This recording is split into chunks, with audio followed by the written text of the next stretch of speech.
On ne peut pas créer une revue avec 6 000 €. Là, le risque, en fait, c'est que le projet s'arrête.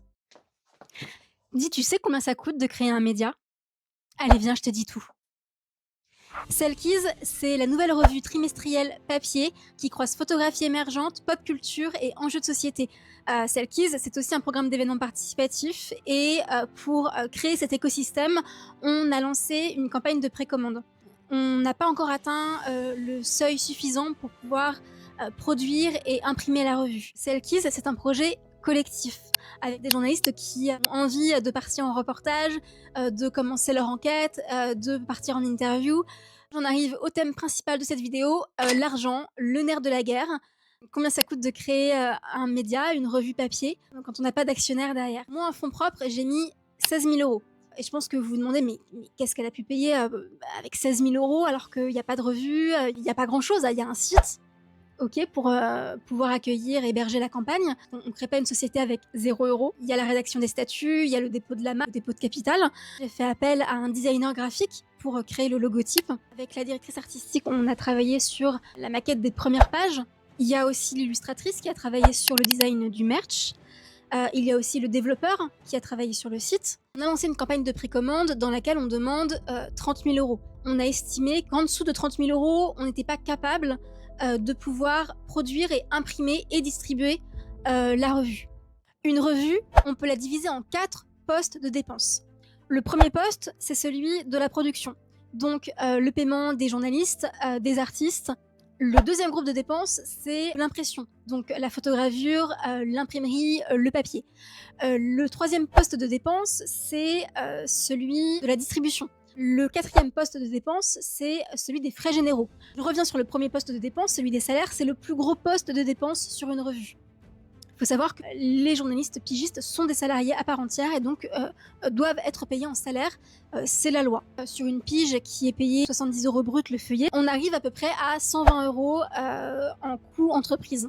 Ce sont des engagements que nous avons pris au sein de Selkies, de payer les journalistes un salaire, de les payer correctement. Idem pour les artistes qui ont le statut d'artiste-auteur et qui sont payés en droit d'auteur. Sur le poste de dépense de l'imprimerie, bien sûr, il y a la photogravure, on est un magazine de photographie, donc la photographie a une place très importante, ça coûte très cher le papier. Et puis aussi, il y a l'impression, tout simplement. Troisième poste de dépense, on a la distribution. Donc on a ce qu'on appelle le routage, c'est quand on fait partir les revues depuis l'imprimeur jusqu'à chez vous. Et il y a les frais d'affranchissement, ça coûte énormément d'argent. L'imprimeur nous a envoyé les 2 versions de la revue. L'affranchissement, voilà, on est à 11,14 € pour 2 revues. Une fois que vous avez mis vos produits dans le panier, quand vous voyez des frais de port de 3 € par exemple, en fait, il faut penser que moi, je vais payer le double. Quatrième poste de dépense, tout ce qui est frais généraux, donc la comptabilité, les frais bancaires. C'est pour ça que tout ça réuni, vous comprenez bien que on ne peut pas créer une revue avec 6 000 €. Même si on décide de réduire la pagination, admettons, de réduire le calibrage des textes, de réduire le tirage, il y a des dépenses qui sont immuables. Et 30 000 €, on était déjà sur une fourchette basse. Vous allez me dire, oui, mais il y a forcément des aides. Les aides à la presse, les aides à la création d'entreprises. Alors, j'ai passé 1 an à aller chercher ces aides.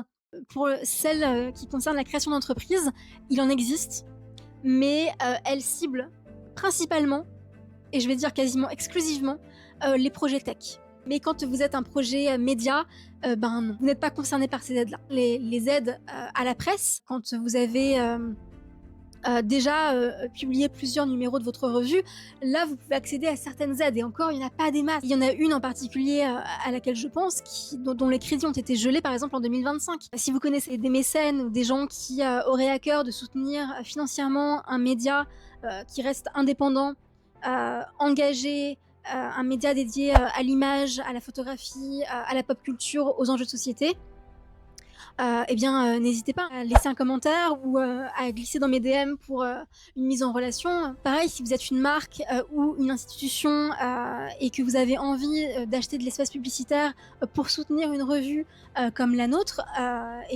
vous êtes les bienvenus, parce que nous, l'objectif, c'est qu'il y ait une cohérence entre la pub et le lectorat. Si vous partagez les mêmes valeurs que nous, welcome. Parce que le risque, en fait, c'est que le projet s'arrête. Actuellement, on n'a pas encore, les fonds nécessaires pour produire la revue et le problème, c'est que nous, on avait prévu de pouvoir lancer la revue, début juillet. À l'heure où je tourne cette vidéo, je n'en suis pas sûre du tout. On a beaucoup de soutien, hem, mais malheureusement, le nerf de la guerre, ça reste l'argent. Faut qu'on dépasse, un certain seuil pour pouvoir, garantir, les salaires, les droits d'auteur, et l'impression et la distribution. Merci à toutes les personnes qui vont regarder cette vidéo et qui vont avoir un déclic et qui vont aller sur le site et précommander. Merci beaucoup. Merci parce que, c'est grâce à vous que les médias indépendants peuvent encore, exister.